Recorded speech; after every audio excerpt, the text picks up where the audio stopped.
नमस्कार, मैं भैराज और आप देख रहे हैं द भारत नाउ। आज समाज के नफरत भरे माहौल में जहां लोग धर्म और जाति के नाम पर एक दूसरे को मारने पर उतारू हैं, वहीं दूसरी तरफ आज भी कुछ लोग ऐसे हैं जो समाज की नफरत को प्यार में बदलने की ताकत रखते हैं। ऐसा ही एक नाम है श्री राम की नगरी अयोध्या जी में रहने वाले 85 साल के मोहम्मद शरीफ का, जिसे अयोध्या के लोग प्यार से चाचा बुलाते हैं। शरीफ चाचा, जी हाँ, शरीफ वो शख्स हैं जिन्होंने न केवल भारत की संस्कृति को अपने दिल में संभाल कर रखा, बल्कि भारत में हिंदू मुस्लिम एकता के लिए एक मिसाल भी बने। क्या है ये पूरा मामला और कौन है शरीफ चाचा, देखिए इस रिपोर्ट में। वैसे शरीफ चाचा कोई अनजान नाम नहीं है, बल्कि पद्मश्री विजेता रहे हैं। मोहम्मद शरीफ को यहाँ लाशों का मसीहा कहा जाता है।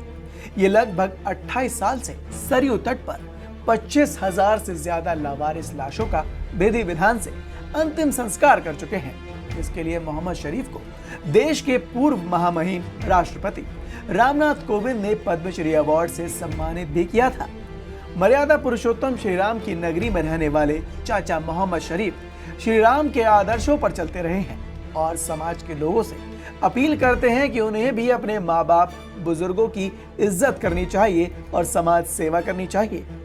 अब तक चाचा अपने आप अकेले ही ये काम करते आए थे, लेकिन उम्र के इस पड़ाव पर आने के बाद जब शारीरिक रूप से कमजोर हो गए हैं, तो अब उनका काम को आगे बढ़ाने के लिए उनका बेटा आगे आया है, जिसका नाम है मोहम्मद सगीर। मोहम्मद सगीर का कहना है कि हम भी अपने पिता की राह पर चलते हुए इस नेक काम को आगे बढ़ा रहे हैं। जो भी लावारिस लाश आती है, उसके धर्म के मुताबिक उसका अंतिम संस्कार करवाते हैं। यही तो है भारत की धर्मनिरपेक्षता, यही तो है भारत का हिंदू मुस्लिम भाईचारा, जहां एक मुसलमान बिना किसी स्वार्थ के हिंदुओं की मदद करता है, जहां दो अलग अलग धर्म के लोग गले मिलकर ईद और दिवाली साथ साथ मनाते हैं। तो चलिए शरीफ चाचा के व्यक्तित्व से आपको परिचित कराते हैं। मोहम्मद शरीफ अयोध्या में खिड़की अली बेग मोहल्ले के रहने वाले हैं। शरीफ चाचा 28 साल पहले एक साइकिल मिस्त्री की दुकान चलाते थे, लेकिन हालात और परिस्थिति कुछ ऐसी बदली कि एक साइकिल मैकेनिक को लावारिस लाशों का मसीहा बना दिया गया।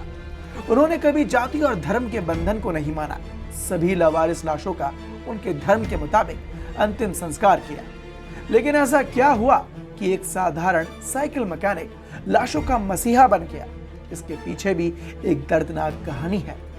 लगभग 29 साल पहले सुल्तानपुर में शरीफ चाचा के बेटे की हत्या हो गई थी और वहां पर किसी ने उसका अंतिम संस्कार तक नहीं किया और लावारिस लाश समझकर उसको नदी में प्रवाह कर दिया।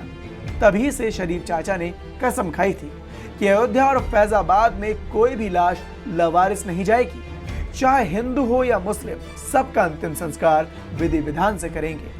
और तब से अब तक शरीफ चाचा 25,000 से ज्यादा लावारिस लाशों का अंतिम संस्कार करा चुके हैं। मोहम्मद शरीफ के 4 बेटे थे। एक बेटे मोहम्मद रईस को सुल्तानपुर में खो चुके हैं, जबकि दूसरे बेटे नियाज की हृदय गति रुकने से मौत हो गई थी, जबकि दूसरे बेटे नियाज की हार्ट अटैक से मौत हो गई थी। अब शरीफ चाचा के 2 बेटे हैं, उनका सहारा है। मोहम्मद सगीर स्कूल की गाड़ी चलाकर अपना परिवार चला रहे हैं, तो मोहम्मद जमील अपने पिता के साथ रहते हैं और शरीफ चाचा के खराब स्वास्थ्य की वजह से अब उनके बेटे लोगों की आर्थिक मदद से इस महान सामाजिक सेवा को आगे बढ़ा रहे हैं। इसी महान काम के चलते 2021 में शरीफ चाचा को राष्ट्रपति रामनाथ कोविंद ने पद्मश्री अवार्ड से नवाजा था, जहां प्रधानमंत्री नरेंद्र मोदी समेत कई लोगों ने उनकी तारीफ की और कहा कि ऐसा काम अभी तक किसी ने नहीं किया। इस नाते आपको पद्मश्री से सम्मानित किया जा रहा है। सच में ऐसे ही लोगों की वजह से ही तो समाज बचा हुआ है। अगर हर शख्स में शरीफ चाचा के जैसे नरम दिल और समाज सेवा की भावना पैदा हो जाए, तो ये समाज अपने आप ही सुधर जाएगा। खबर पर आप भी अपनी राय हमें कमेंट बॉक्स में कमेंट कर जरूर बताएं और देखते रहें द भारत नाउ।